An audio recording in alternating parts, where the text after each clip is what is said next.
नमस्कार, मैं अशोक कुमार पांडे और स्वागत है आपका टीसीएच पर। एक जनाब है कुमार विश्वास, इनके नाम में तो लिखा है विश्वास, लेकिन पॉलिटिकली अगर देखें तो जिस जिसने इनके ऊपर विश्वास किया, जिस जिस पार्टी ने इनके ऊपर विश्वास किया, उसको सिर्फ धोखा मिला, धोखे के अलावा कुछ नहीं मिला।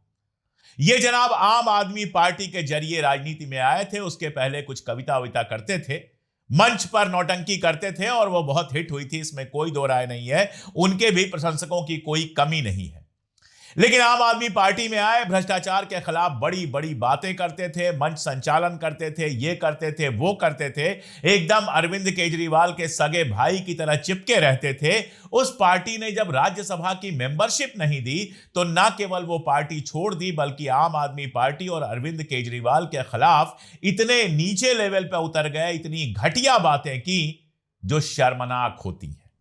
तो जिस आम आदमी पार्टी से ये पॉलिटिक्स में आए थे, उस आम आदमी पार्टी के ही नहीं हुए तो भारतीय जनता पार्टी जो इनको गोद में बिठाए हुए घूम रही है, जिसके मंचों पर ये बदतमीजी करके तालियां बजवा रहे हैं, जिसके मंचों पर घटिया बातें कर रहे हैं, उसके साथ भी कितने दिन रहेंगे कौन जानता है। वैसे कांग्रेस वालों ने भी कुमार विश्वास को कम सर पर नहीं चढ़ाया है। छत्तीसगढ़ के मंत्री थे भूपेश बघेल, बुलाया गया था कुमार विश्वास को राम कथा कहने के लिए। देश में कोई साधु संत विद्वान उनको मिला ही नहीं भूपेश जी को राम कथा कहलवाने के लिए कुमार विश्वास को बुलाया। उसी कुमार विश्वास को जिसने राहुल गांधी को पप्पू कहा था, राहुल गांधी के खिलाफ अमेठी में चुनाव लड़ा था। यह अलग बात है कि उनकी जमानत जब्त हो गई थी। तो जो आदमी राहुल गांधी के खिलाफ घटिया से घटिया बातें करता रहा, जिस आदमी ने कहा कि राहुल गांधी अगर देश के प्रधानमंत्री बनते हैं तो यह दुर्भाग्यपूर्ण होगा, उस आदमी को भूपेश बघेल बुलाकर मंच पर राम कथा कहलवा रहे थे। और राम कथा मुफ्त में नहीं कही जाती है, उसके लिए लाखों का पेमेंट कर रहे थे, सरकारी गेस्ट बना रहे थे। ये कांग्रेसी मुख्यमंत्री हैं, ये कांग्रेस के लोग हैं कि उसको सर पे बिठाया जिसने राहुल गांधी के लिए एक से एक घटिया बातें कही। तो कांग्रेसी छत्तीसगढ़ में सर पे बिठा रहे थे और राजस्थान की हालत यह है कि वहां पर इनकी पत्नी को पब्लिक सर्विस कमीशन का मेंबर बनाया गया। कोई इंटेलेक्चुअल, कोई और प्रोफेसर, कोई और व्यक्ति मिला ही नहीं। अशोक गहलोत जी ने इनकी पत्नी को पब्लिक सर्विस कमीशन का मेंबर बनाया। उसमें क्या घपला घोटाला हुआ उसको लेकर बहुत सारी खबरें आई हैं। इस समय मैं उस पर कोई बात नहीं करने वाला। तो कांग्रेस ने चिपकाया कि चलो आम आदमी पार्टी से दूर हो गए तो अब शायद हमारे काम आ जाएंगे। कुमार विश्वास को भी लगा होगा कुछ जगहों पर सरकारें हैं, चलो थोड़े मजे लेते हैं, तो कांग्रेस वाले भी इनसे चिपके रहे। और कल जो इन्होंने भाषण दिया है उसमें अपना सारा नकाब, अपना सारा घूंघट, अपना सारा पर्दा उतार कर फेंक दिया है, अपने असली रूप में आ गए हैं। वैसे धोखे इतने ही नहीं है। एक जमाने में ये साहब जो कविता के नाम पर क्या लिखते हैं पता नहीं, जिनकी उर्दू इतनी अच्छी है कि पूछिए मत, इनको सऊदी अरबिया में बुलाया जा रहा था, इनको दुबई में बुलाया जा रहा था मुशायरा पढ़ने के लिए। और उन मुशायरों में जाकर हिंदू मुस्लिम एकता की बात कर रहे थे, सांप्रदायिकता के खिलाफ बात कर रहे थे। इनका एक भाषण है जवाहरलाल नेहरू पर, कांग्रेसी बड़ा कूद कूद के उसको शेयर कर रहे थे। हमारे जैसे लोग कुछ भी बोल दें, लिख दें, कांग्रेसियों को, खासतौर पे बड़े नेताओं को शर्म आती है। उनको लगता है कि इसको कैसे शेयर किया जा सकता है, उसको अपना बनाकर कुछ लिखेंगे। लेकिन कुमार विश्वास का भाषण अक्सर आपको शेयर करते हुए मिल जाते, शायद अब शर्म के मारे शेयर ना करें। उसको शेयर कर करके तालियां बजवा रहे थे कांग्रेस के लोग। और कल इस आदमी ने सरदार पटेल और महात्मा गांधी को लेकर, गांधी परिवार को लेकर जिस तरह की बातें की हैं, उसके बाद कुछ कांग्रेसियों को चुल्लू भर पानी में डूबकर मर जाना चाहिए। अगर उस बयान की बात करें तो कहना यह चाह रहे थे कि सरदार पटेल को कांग्रेस ने बाहर बिठाया हुआ था और भारतीय जनता पार्टी उठा ले गई। भैया कुमार विश्वास, तुम तो 1.5 पसली के हो, लेकिन सरदार पटेल का नैतिक वजन इतना ज्यादा है कि भारतीय जनता पार्टी उनको उठा नहीं पाएगी। अगर सरदार पटेल से इतना प्यार था तो यूपी में जब 3 बड़ी बड़ी मूर्तियां बनवाई जा रही थी तो उसमें सरदार पटेल की मूर्ति क्यों नहीं बनवा दी नरेंद्र मोदी ने? क्यों श्यामा प्रसाद मुखर्जी, दीनदयाल उपाध्याय और दीनदयाल उपाध्याय की हत्या में जिसका नाम बलराज मधोक ने लिया था, उस अटल बिहारी वाजपेयी की मूर्ति बनाकर रह गए, क्यों नहीं सरदार पटेल की मूर्ति बना दी? हिम्मत नहीं है। सरदार पटेल का एक वीडियो मैं लगातार पोस्ट करता रहता हूं, पूरा वीडियो हमारे YouTube पर है और ट्विटर पर भी मैंने कई बार उस वीडियो को पोस्ट किया है और वो वीडियो भी प्रसार भारती का यानी भारत सरकार के एक संस्थान का है। उस वीडियो में सरदार पटेल ने बिल्कुल साफ साफ आरएसएस के बारे में कहा है। और क्या कहा है? कहा है कि आरएसएस जैसे संगठन को कोई सरकार बर्दाश्त नहीं कर सकती। आरएसएस एक सांप्रदायिक संगठन है और हिंदू राष्ट्र की इसकी जो परिकल्पना है वो एक ऐसी शरारत है जो कोई संवैधानिक सरकार बर्दाश्त नहीं कर सकती। सरदार पटेल को कैसे उठाओगे?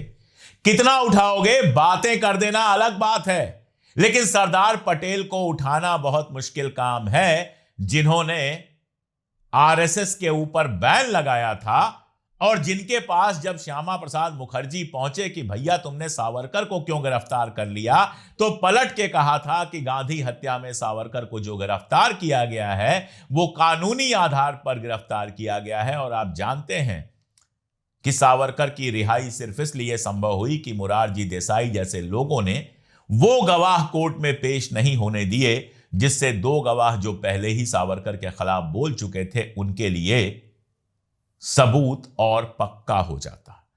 कोरोबरेटिव गवाही जो कहते हैं वो नहीं पेश की गई, वरना विनायक दामोदर सावरकर का अंत जेल में होता गांधी हत्या के आरोप में।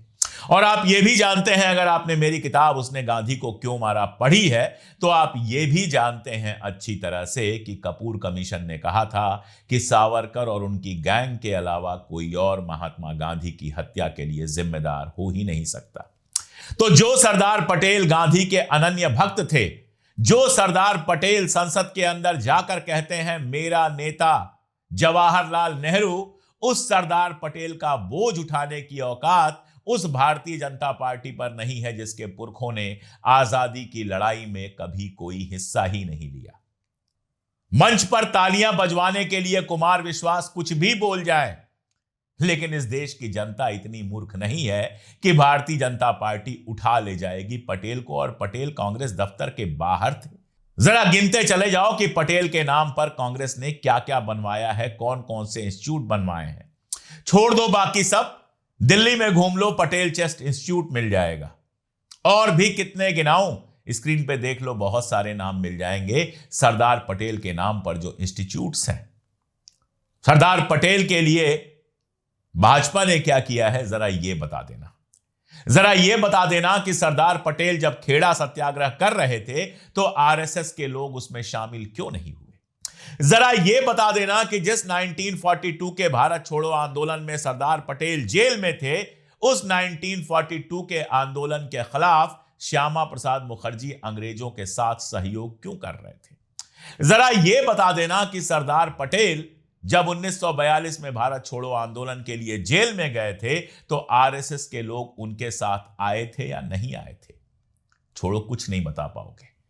मंच पर नेताओं की चमचागिरी करके हो सकता है राज्यसभा मिल जाए, हालांकि मेरा कैलकुलेशन है राज्यसभा वगैरह कुछ नहीं मिलने वाली। ये सारी दलाली अपनी किसी फाइल के चक्कर में हो रही है, कहीं फाइल खुल ना जाए। लेकिन फिर भी चलो मिल जाए राज्यसभा, बहुत सारे लोग राज्यसभा में हैं, आप भी पहुंच जाओ, मुझे क्या फर्क पड़ता है, किसी को क्या फर्क पड़ता है। लेकिन सरदार पटेल को उठा पाना भारतीय जनता पार्टी के बस की बात नहीं है। और गांधी की बात करते हैं, महात्मा गांधी को उठा लेंगे भारतीय जनता पार्टी के लोग। जब जब गांधी को उठाने की कोशिश करेंगे, गोडसे आके खड़ा हो जाएगा, जिसने गांधी की हत्या की थी और जिसकी तारीफ भारतीय जनता पार्टी के बहुत सारे नेता कर चुके हैं।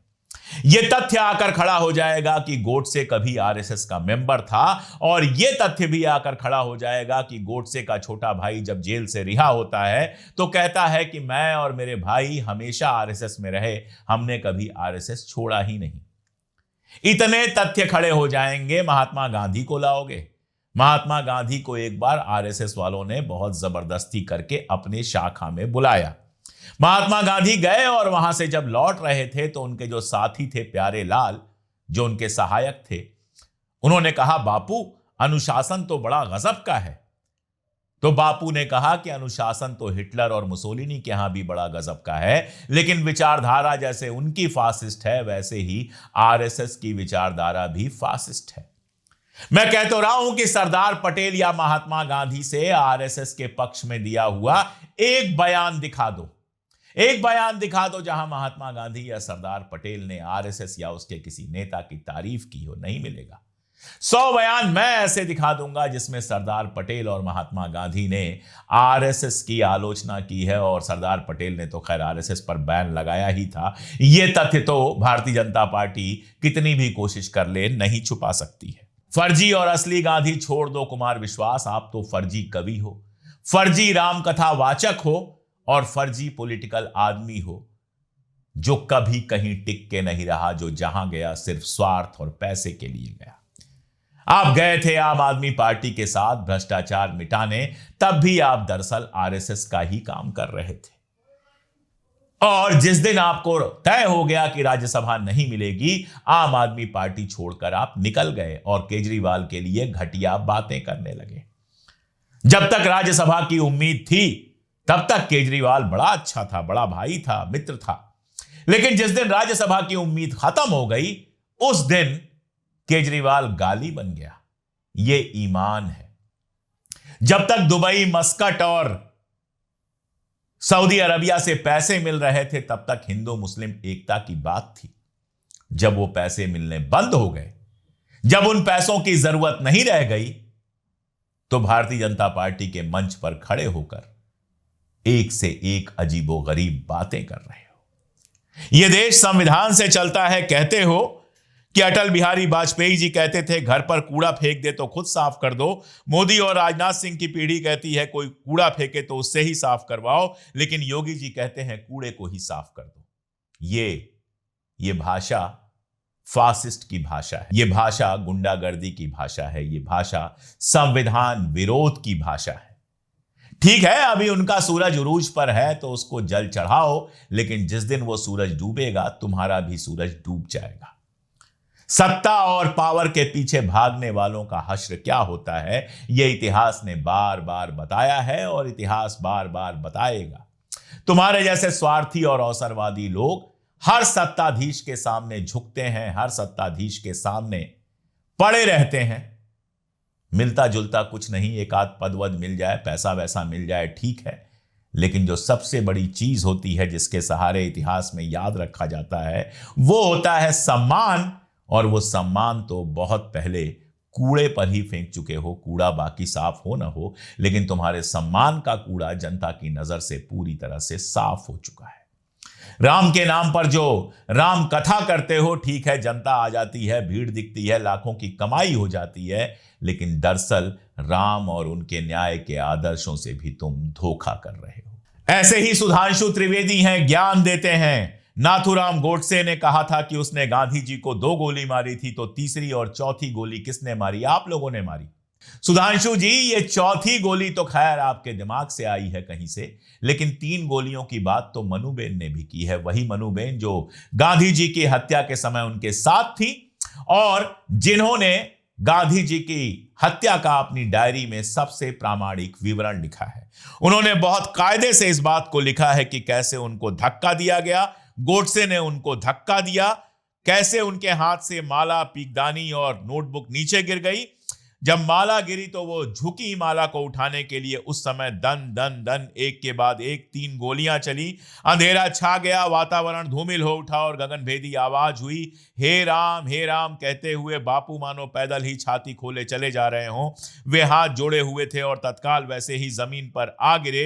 पहली गोली नाभि के 2.5 इंच ऊपर लगी, दूसरी मध्य रेखा से 1 इंच दूर और तीसरी फेफड़े में समा गई। ये मनुबेन ने लिखा है 3 गोलियों का मामला। गोडसे ने क्या कहा और क्या नहीं कहा, हम यहां पर वो डिस्कस करने के लिए नहीं बैठे हैं। सब जानते हैं कि गोडसे ने तो सारे झूठ बोले। गोडसे ने कहा मैं अकेला आया था। गोडसे ने अपनी उम्र घटा के बताई। गोडसे ने अपना नाम गलत बताया। गोडसे जैसे झूठे की बात पर सिर्फ आप भरोसा कर सकते हैं, यह देश भरोसा नहीं करता। बापू के पोस्टमार्टम में भी 3 गोलियां मिली थी, मनुबेन ने भी 3 गोलियां बताई थी। चौथी गोली आप लोगों के दिमाग की उपज है। अपनी किताब उसने गांधी को क्यों मारा में मैंने वो षड्यंत्र थ्योरी भी ओपन की है, जिसमें चौथी थ्योरी की बात की जाती है।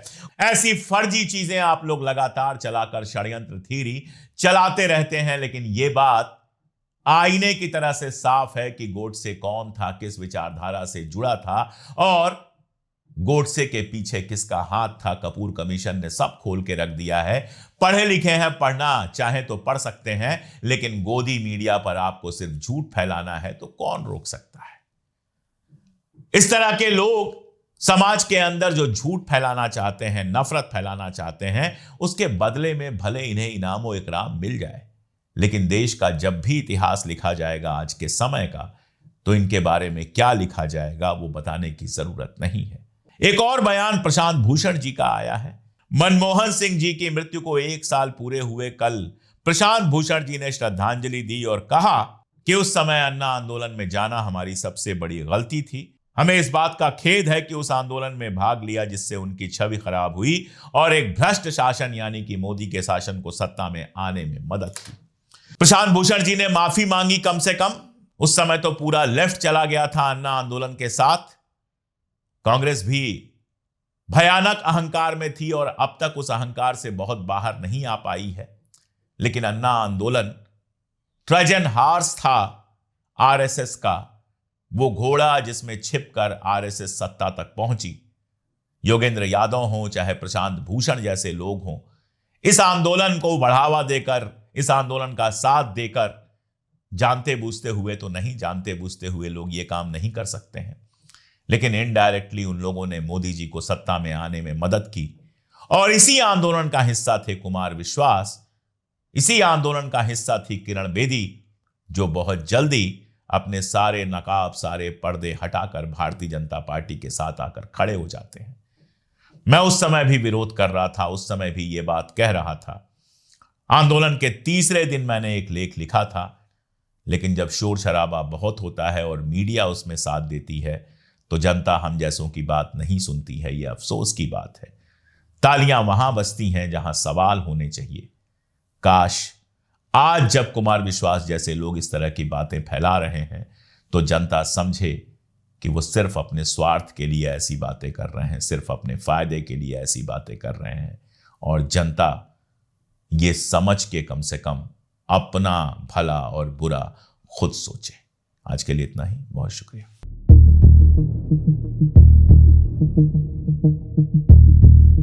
Thank you.